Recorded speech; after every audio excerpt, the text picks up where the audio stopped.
አንተ አብርሃም ግን ምን አይነት አስመሳይ ውሸታም ባለጌ የሆንክ ሰው ነክ? አረ በፈጣሪስ ምን አይነት ሰው ነህ ግን በእናትህ?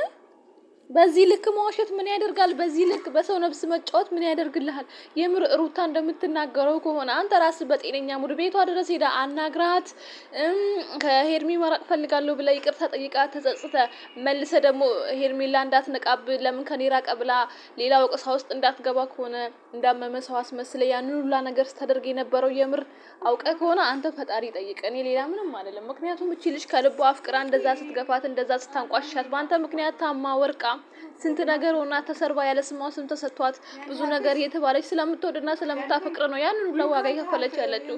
ግን አንተ አሁን መልሰ ደግሞ እሷን ተወቃሽ ማድረግ ትፈልጋለህ፣ እሷን ተጠያቂ ማድረግ ትፈልጋለህ። ኧረ እባክህ በጣም ብልጥ ነህ፣ በጣም አራዳ ነህ። ካንተኛ ሞኝ አንተ አራዳ።